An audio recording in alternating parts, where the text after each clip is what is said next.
എൻ്റെ പേര് ജിബി. ഞാൻ ഈ വീഡിയോ തയ്യാറാക്കുന്നതിൻ്റെ കാരണം, ചില ദിവസങ്ങൾക്ക് മുമ്പ് ഞാൻ യൂട്യൂബിൽ കണ്ട ഭാരതം ക്രിസ്തുമതത്തിലേക്കോ എന്ന പേരിൽ ഡോക്ടർ എൻ ഗോപാലകൃഷ്ണൻ തയ്യാറാക്കിയിരിക്കുന്ന ഒരു വീഡിയോയുടെ മറുപടിയായിട്ടാണ്. പ്രസ്തുത വീഡിയോയിൽ ഡോക്ടർ ഗോപാലകൃഷ്ണൻ ബൈബിളിനെക്കുറിച്ചും ബൈബിളിൻ്റെ ആത്യന്തികമായ സത്യങ്ങൾക്കെതിരായും സത്യവിരുദ്ധമായി പ്രസ്താവിച്ചിട്ടുള്ള ചില പരാമർശങ്ങൾ മറുപടി പറയുവാൻ ഞാൻ ആഗ്രഹിക്കുന്നു. പ്രസ്തുത വീഡിയോയിൽ അദ്ദേഹം ക്രൈസ്തവർക്കെതിരെയും ക്രൈസ്തവ മതവിശ്വാസങ്ങൾക്കെതിരെയും അവരുടെ ആചാരാനുഷ്ഠാനങ്ങൾക്കെതിരെയും എല്ലാം തെറ്റായ പരാമർശങ്ങൾ നടത്തിയിട്ടുണ്ട്. എന്നാൽ അതിനെല്ലാം മറുപടി പറയുവാൻ ഞാൻ ആഗ്രഹിക്കുന്നില്ല. കാരണം ഞാൻ ഏതെങ്കിലും ഒരു മതത്തിൻ്റെയോ അല്ലെങ്കിൽ ഒരു സംഘടനയുടെ വക്താവല്ല. എന്നാൽ ബൈബിൾ ശ്രദ്ധാപൂർവം പഠിക്കുന്ന മനസ്സിലാക്കുന്ന ഒരു വ്യക്തി എന്ന നിലയിൽ ബൈബിളിൻ്റെ അടിസ്ഥാനപരമായ സത്യങ്ങൾക്കെതിരായി ഡോക്ടർ ഗോപാലകൃഷ്ണൻ പരാമർശിച്ചിട്ടുള്ള ആ തെറ്റായ പരാമർശങ്ങളെ ഖണ്ഡിക്കുവാൻ ഞാൻ ആഗ്രഹിക്കുന്നു. അതിലൂടെ ഡോക്ടർ ഗോപാലകൃഷ്ണനും അദ്ദേഹത്തിൻ്റെ വീഡിയോ കണ്ട് ബൈബിളിനെക്കുറിച്ചും ക്രൈസ്തവ മാർഗത്തെക്കുറിച്ചും തെറ്റിദ്ധരിക്കപ്പെട്ട വ്യക്തികളും സത്യം മനസ്സിലാക്കുമെന്ന് ഞാൻ വിശ്വസിക്കുന്നു. ഈ വീഡിയോ കണ്ടു കഴിയുമ്പോൾ ആദ്യം നമുക്ക് മനസ്സിലാകുന്നത്, ഡോക്ടർ ഗോപാലകൃഷ്ണൻ ഒരിക്കൽ പോലും ബൈബിൾ മനസ്സിലാക്കിയിട്ടില്ല അല്ലെങ്കിൽ വായിച്ചിട്ടില്ല. താൻ എടുത്ത് ഉദ്ധരിച്ച ഭാഗങ്ങൾ പോലും അദ്ദേഹം വ്യക്തമായി മനസ്സിലാക്കിയിട്ടില്ല എന്ന് നമുക്ക് അറിയുവാൻ കഴിയും.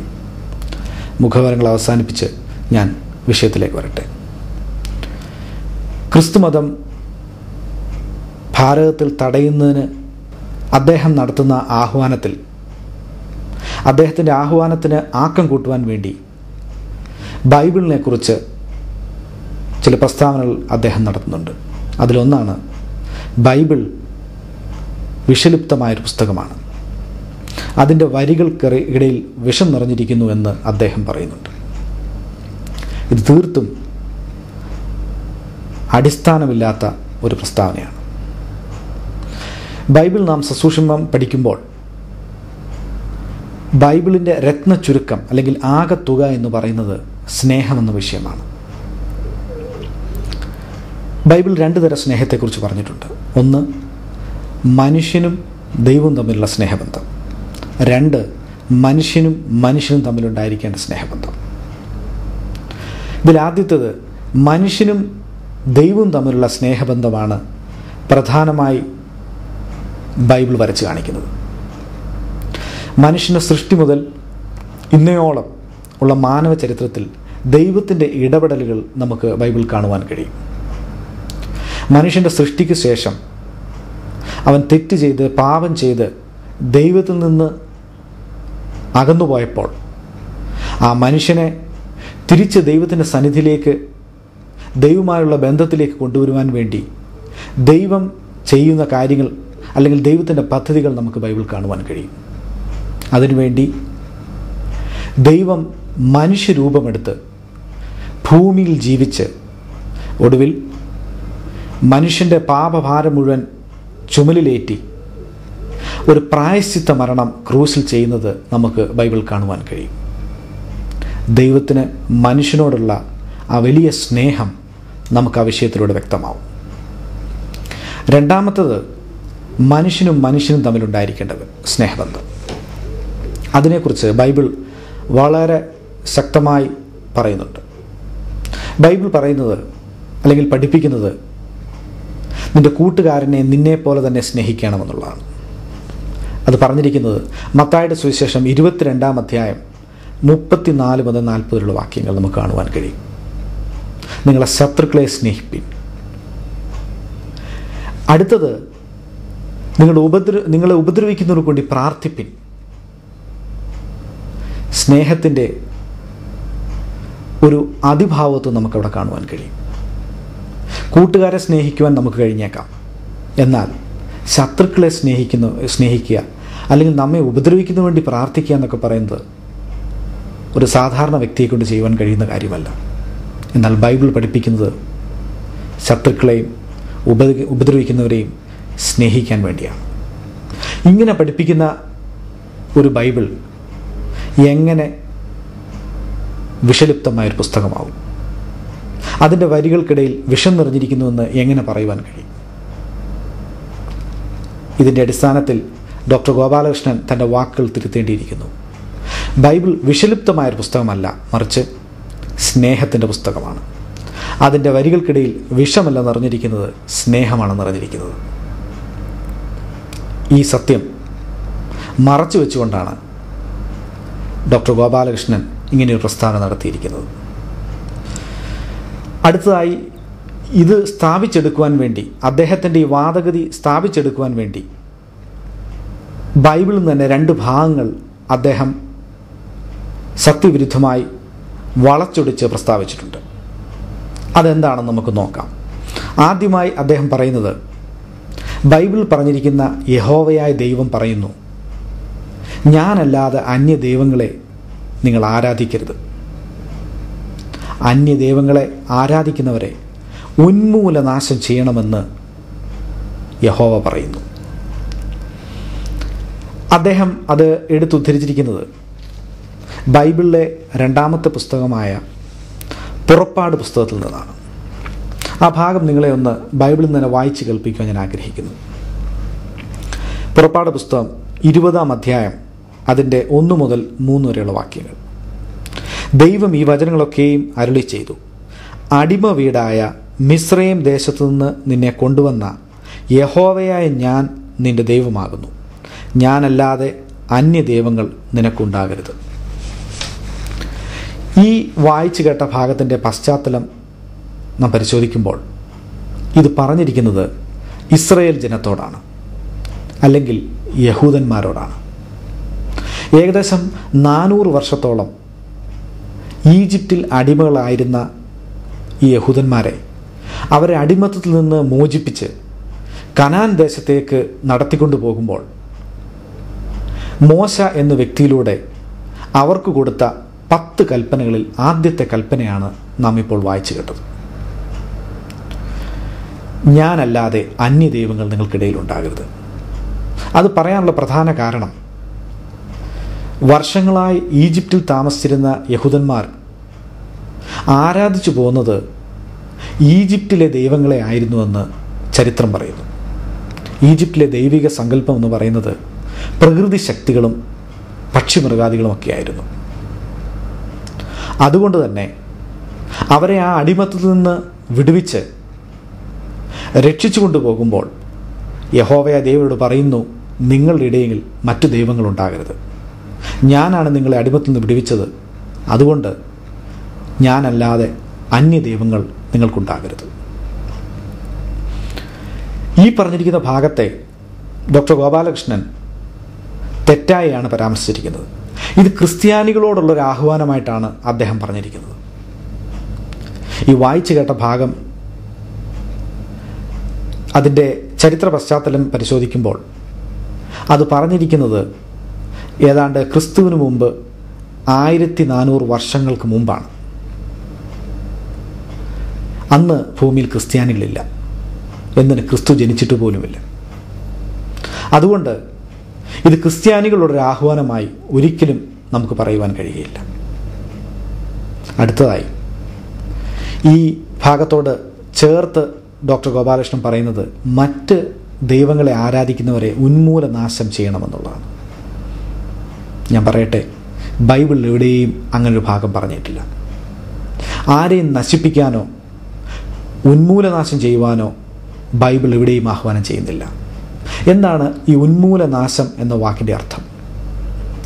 തീർച്ചയായും നിഗ്രഹിക്കുക, കൊന്നുകളയുക, നശിപ്പിച്ചു കളയുക എന്നുള്ളതാണ് അതിൻ്റെ അർത്ഥം. ബൈബിൾ ഇതിനെക്കുറിച്ച് എന്താണ് പറയുന്നത് നമുക്കൊന്ന് നോക്കാം. നാം പുതിയ നിയമത്തിലേക്ക് വരുമ്പോൾ യേശു ക്രിസ്തുവിനെ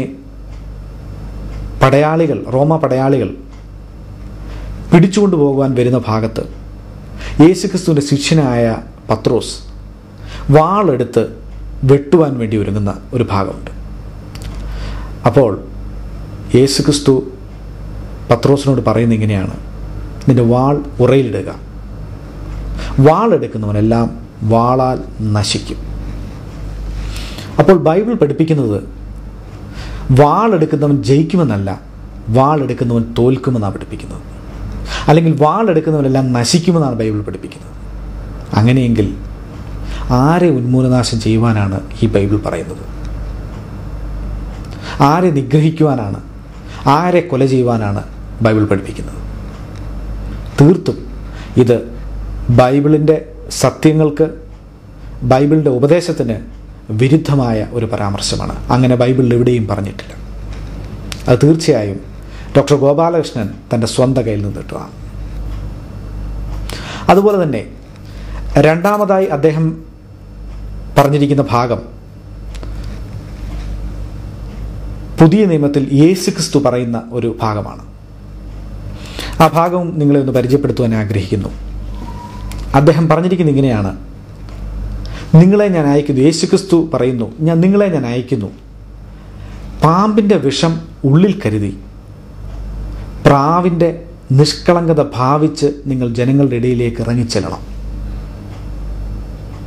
അദ്ദേഹം പറഞ്ഞിരിക്കുന്ന ആ ഭാഗം മത്തായിയുടെ സുവിശേഷം 10-ാം അധ്യായം 16-ാമത്തെ വാക്യമാണ്. ആ ഭാഗം ഒന്ന് വായിച്ച് കേൾപ്പിക്കട്ടെ. ചെന്നായ്ക്കളുടെ നടുവിൽ ആടിനെ പോലെ ഞാൻ നിങ്ങളെ അയക്കുന്നു. ആകയാൽ പാമ്പിനെ പോലെ ബുദ്ധിയുള്ളവരും പ്രാവിനെ പോലെ കളങ്കമില്ലാത്തവരും ആയിരിപ്പിൻ. ഈ ഭാഗമാണ് ഡോക്ടർ ഗോപാലകൃഷ്ണൻ എടുത്തുദ്ധരിച്ചിരിക്കുന്നത്. ഇതിൻ്റെ പശ്ചാത്തലം പരിശോധിക്കുമ്പോൾ ഇത് യേശുക്രിസ്തു പറഞ്ഞ വരികളാണ്. പറഞ്ഞിരിക്കുന്നത് യേശുക്രിസ്തു തിരഞ്ഞെടുത്ത തൻ്റെ ശിഷ്യന്മാരോടാണ്. തൻ്റെ ശിഷ്യന്മാരെ ജനങ്ങളുടെ ഇടയിലേക്ക് അയക്കുമ്പോൾ അവർക്ക് കൊടുക്കുന്ന ഒരു ഉപദേശമാണിത്. പാമ്പിനെ പോലെ നിങ്ങൾ ബുദ്ധിയുള്ളവരായിരിക്കണം. പാമ്പ് എന്ന വാക്ക് അവിടെ ഉപയോഗിച്ചിരിക്കുന്നെങ്കിലും അതിൻ്റെ യഥാർത്ഥ ട്രാൻസ്ലേഷൻ നമ്മൾ ഇംഗ്ലീഷിലൊക്കെ വായിക്കുമ്പോൾ മനസ്സിലാകുന്നത് സർപ്പൻറ്റ് എന്ന പദമാണ്. അതായത് സർപ്പം. സർപ്പത്തിൻ്റെ ബുദ്ധി നിങ്ങൾക്കുണ്ടായിരിക്കണമെന്നാണ് യേശു ഉപദേശിക്കുന്നത്. എന്താണ് ഈ സർപ്പത്തിൻ്റെ ബുദ്ധി? സർപ്പത്തിനൊരു വിശേഷാൽ ബുദ്ധിയുണ്ട്. അപകടത്തെ മണത്തറിഞ്ഞ് അതിൽ നിന്ന് ഒഴിഞ്ഞു നിൽക്കുവാനുള്ള ഒരു പ്രത്യേക കഴിവ് സർപ്പത്തിനുണ്ട്. ഏതെങ്കിലും രീതിയിൽ ഒരു അപകടം വരുവാനുള്ള ഒരു സാഹചര്യത്തിൽ ഈ സർപ്പം നിൽക്കുകയില്ല. അത് മണത്തറിഞ്ഞ് അവിടുന്ന് രക്ഷപ്പെടുവാൻ, അതിൽ നിന്ന് മാറി നിൽക്കുവാനുള്ള പ്രത്യേക കഴിവ് സർപ്പത്തിനുണ്ട്.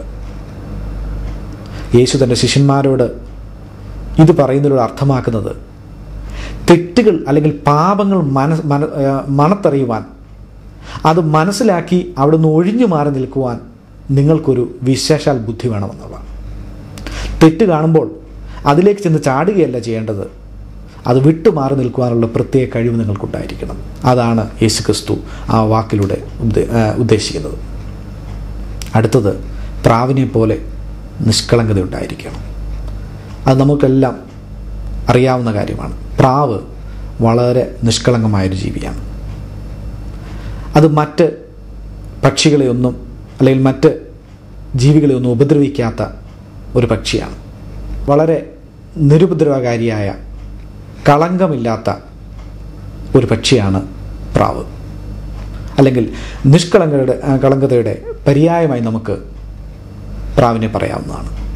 ആ സ്വഭാവം നിങ്ങളിൽ ഉണ്ടായിരിക്കണം എന്നാണ് യേശുവോട് ഉദ്ദേശിച്ചിരിക്കുന്നത്. അങ്ങനെയെങ്കിൽ ഈ ഭാഗത്തെയും ഡോക്ടർ ഗോപാലകൃഷ്ണൻ തെറ്റായി പരാമർശിച്ച് കേൾവിക്കാരെ തെറ്റിദ്ധരിപ്പിച്ചിരിക്കുകയാണ്. യഥാർത്ഥത്തിൽ ബൈബിൾ സത്യങ്ങൾക്ക് നിരക്കുന്നതല്ല ഇതൊന്നും. മറ്റുള്ളവരെ സ്നേഹിക്കാനും ശത്രുക്കളെ പോലും സ്നേഹിക്കാനും അവരോട് സ്നേഹമായി പെരുമാറാനും തെറ്റുകൾ നൊഴിഞ്ഞു നിൽക്കാനുമൊക്കെയാണ് ബൈബിൾ പഠിപ്പിക്കുന്നത്. എന്നാൽ അതിനെല്ലാം വിരുദ്ധമായ ചില പരാമർശങ്ങൾ ഡോക്ടർ ഗോപാലകൃഷ്ണൻ തൻ്റെ വീഡിയോയിൽ ഉപയോഗിച്ചിരിക്കുന്നു. ഞാൻ ഡോക്ടർ ഗോപാലകൃഷ്ണനോട് പറയട്ടെ, താങ്കൾ ഇരുട്ടിൽ തപ്പുന്നൊരു വ്യക്തിയാണ്. ബൈബിൾ എന്ന് പറയുന്നത് സത്യമാണ്. അതിന് തടയിടുവാൻ താങ്കൾക്ക് കഴിയുകയില്ല. ഇന്നും ആയിരങ്ങളെ കീഴടക്കിക്കൊണ്ടിരിക്കുന്നത് ഈ ബൈബിളിനുള്ളിൽ പറഞ്ഞിരിക്കുന്ന സ്നേഹമാണ്. അല്ലെങ്കിൽ ബൈബിൾ പ്രതിപാദിക്കുന്ന, കാണിച്ചു തരുന്ന ആ സ്നേഹമാണ് ജനഹൃദയങ്ങളെ കീഴടക്കിക്കൊണ്ടിരിക്കുന്നത്. അത് താങ്കൾക്ക് ഒരാഹ്വാനത്തിലൂടെ തടയിടുവാൻ കഴിയുന്നതല്ല. മറിച്ച് താങ്കൾ ആ സത്യം മനസ്സിലാക്കണമെന്ന് ഞാൻ ആഗ്രഹിക്കുന്നു. ഉള്ളിൽ വെളിച്ചമുള്ളൊരു വ്യക്തിക്ക് മാത്രമേ മറ്റുള്ളവരെ നയിക്കുവാൻ കഴിയുകയുള്ളൂ. ആ സത്യം മനസ്സിലാക്കിയിട്ടില്ലാത്ത താങ്കൾക്ക് മറ്റുള്ളവരെ നയിക്കുവാൻ കഴിയുകയില്ല. അതുപോലെ തന്നെ കേൾവിക്കാരോട് ഞാൻ പറയട്ടെ, നിങ്ങൾ ബൈബിൾ വായിക്കണം. ഡോക്ടർ ഗോപാലകൃഷ്ണൻ ആഹ്വാനം ചെയ്യുന്നത് പോലെ തന്നെ ബൈബിൾ വായിച്ച് അതിൻ്റെ അർത്ഥം മനസ്സിലാക്കണം. ആ സത്യം നിങ്ങൾ മനസ്സിലാക്കണം. ആ സ്നേഹം നിങ്ങൾ അനുഭവിച്ചറിയണം. അതിനായി സർവ്വകൃപാലുവായ ദൈവം നിങ്ങളെല്ലാവരെയും സഹായിക്കട്ടെ എന്നുള്ള ആശംസയോടെ ഞാൻ നിർത്തുന്നു.